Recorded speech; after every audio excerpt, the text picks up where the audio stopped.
Hi, my name is Acer. I'm a filmmaker and an aspiring woodworker. In this video, I'm going to be making a live edge river coffee table. But instead of epoxy or glass in the middle, there's going to be plants. So, as I'm learning what it takes to work with live edge slabs, let me tell you about this piece. I've always really liked the idea of live edge, and I got a deal on these slabs from one of my lumber suppliers. Originally, I was going to make a small epoxy dining table for myself, but then I saw this on Instagram by Farmer Nick and Eric Curtis. So with that as inspiration, but mixing my own taste, I started designing.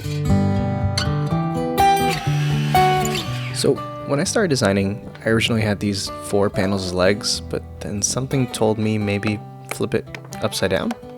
So I flipped it upside down, thought it was cool and more postmodern. Then my roommate said, "Where do my legs go?"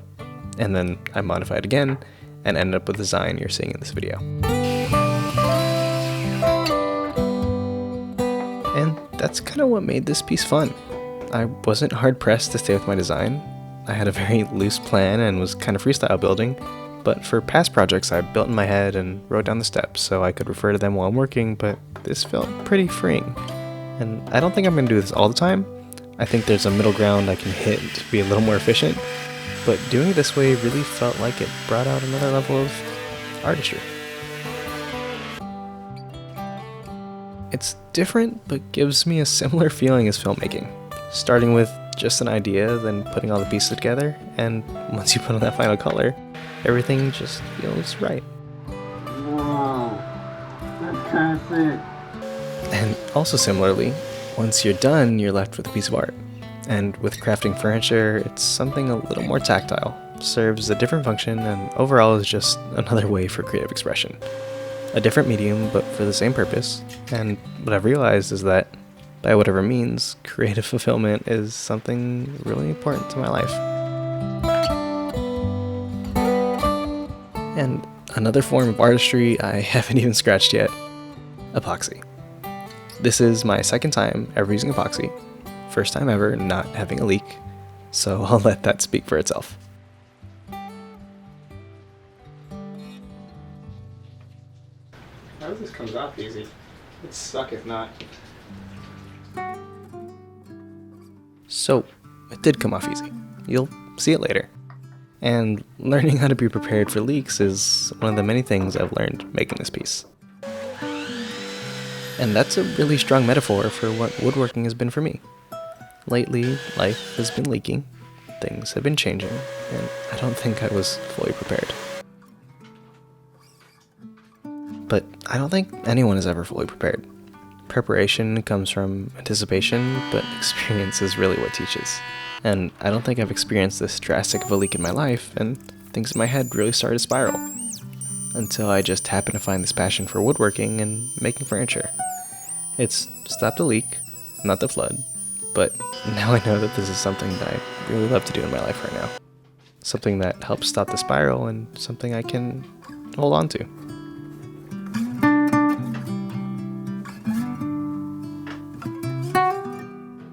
And I think that's just what I needed. Discovering and experiencing a new side of myself and being okay with change. I feel like I've been the same person for so many years, hustling in a very cutthroat industry and not realizing through all of it, I started to lose what it felt like to be an artist myself.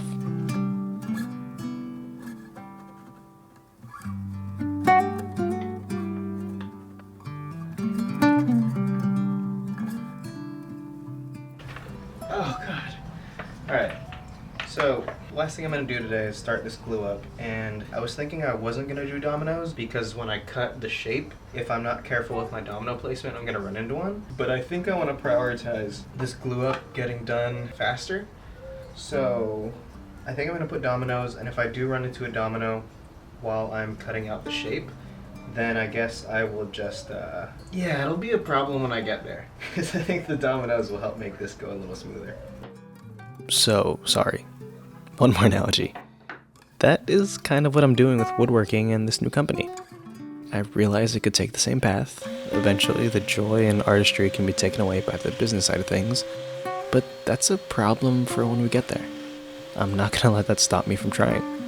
because now I've experienced a leak and how I react to it, I have a new set of tools for myself and I'm ready for a second pour. Armed with flex-based meditation and the Blacktail Studio Epoxy Workshop, I feel like I'm ready to take on the world.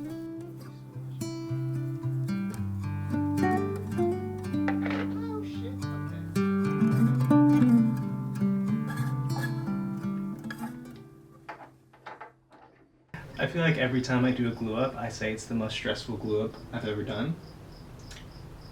I think this is probably the most stressful glue up I've done. 3, 4, 5, 6, 7, 8 panels, or 8 boards. I had dominoes, so it was fine, but I guess not that stressful. It was pretty pain-free. Okay, let me get away from metaphors, analogies, and high school English class for a second, and get back to woodworking. This is right before I change the design, so I'm going to be mortising a ton of holes in for dominoes, and continuing to think I'm making this design, but I'm going to be making this design. And I think the decision to use dominoes on this was a worthwhile risk, because I don't think I have the skill to do an 8-panel glue up while keeping one face coplanar. Even with dominoes, I felt a little stressed out and told myself, I need more clamps. I'm also trying to find out how I like to take care of glue squeeze out. I've done the wet towel method before, but don't like having some pores get filled afterwards. I've tried waiting 20 minutes, then scraping, but still feels a little wet. And what I've been defaulting to is just letting everything dry, then taking a chisel and getting it off the next day. Sometimes some grain tears out, but after sharpening my chisels and getting a block plane, I think I'm going to stick to this method. But if there's any other recommendations, let me know. I'm a student, always will be. And that approach to woodworking and really anything is really what's helped me grow the most. Trying your best to leave ego at the door and just enjoying whatever it is you're doing really helps keep you grounded in the activity. And my philosophy for life right now is to enjoy it.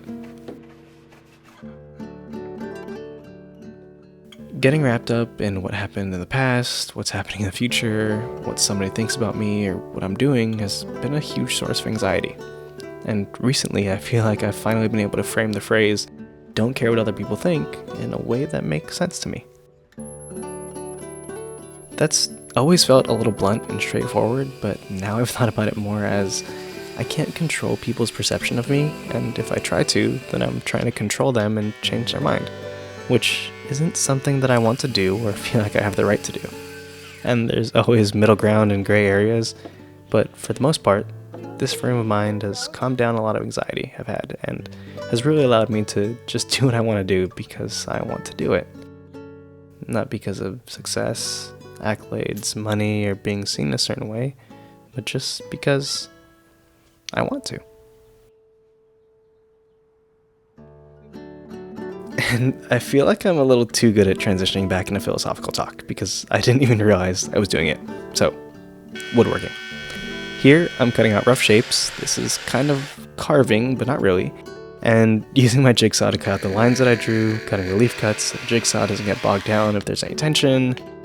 And then I'm taking the oscillating belt sander to refine my cuts and smooth everything out so it's ready to use as a template for the other leg. And let me talk about this for a second. Figuring out how to use a templating bit on my router really changed how I looked at making furniture. Being able to copy and paste a unique shape so I can use it as a mirror or an exact replica has really opened my eyes and made this make more sense to me. And I still haven't made any reusable templates, and there's still a ton to learn about these bits, but this feels like I just unlocked a new skill or advanced to another level, and complex and curved shapes don't feel as complex anymore, and that opened a whole new world of creativity in the silhouettes I can create. And now I'm ripping and milling the boards for the 2 stretchers that will attach to the top of the base. Adding these in really increased the rigidity and eliminated any racking. I just did a butt joint with dominoes to attach everything.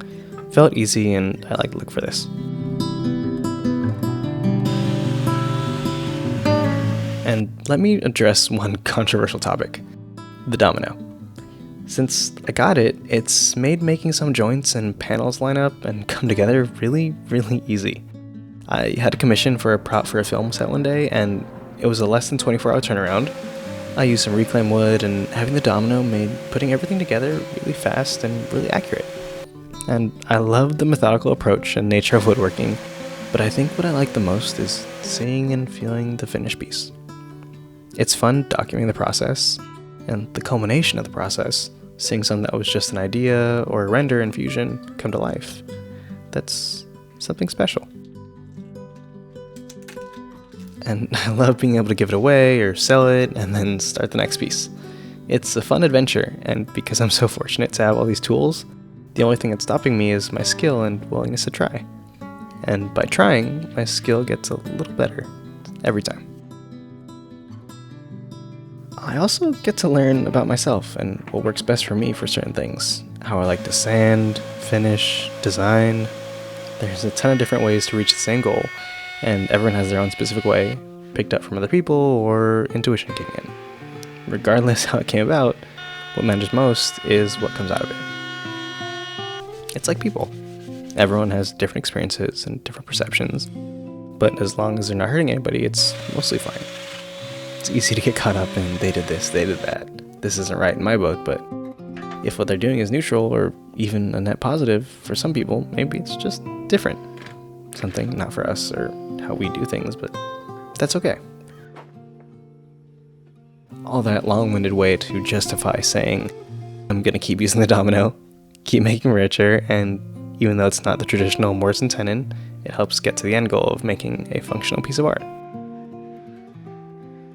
And really, do not get me wrong, I love and respect hand tools. It's something I'm learning and finally getting the hang of now that I know how to sharpen. And the feeling of a perfect shaving out of the block plane, I've never experienced something so satisfying. So I very much see myself becoming a hybrid woodworker, which seems like a lot of people are, using power tools and getting everything to a nice place, then doing all the fine refining with a good trusty sharpened chisel, plane, card scraper, anything.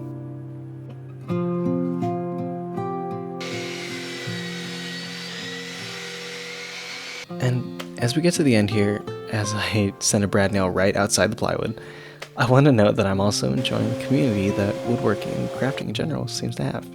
There's been a ton of positive comments, so many good conversations with people from lumber yards or woodworking stores, and there's so little gatekeeping. A lot of people are willing to answer some probably obvious questions a new woodworker like me might have. And with this project specifically, I'm glad to have gone to Latinx with Plants in Los Angeles for the succulents in this piece. Something just feels really good about supporting other local businesses, and actually went there for a job recently, so it felt nice to be a patron instead of someone working with a camera this time. And I actually ended up naming this the Buhay table, which, pardon my terrible accent, means life or to be alive in Tagalog. A very literal name for a piece with live edge and live plants, but it just felt right. As I try to connect with my roots a little more, stay a little more grounded, I see this piece as a checkpoint. A piece that welcomes new life into the cracks and crevices of what it once was, and allowing something new to bloom from the inside out.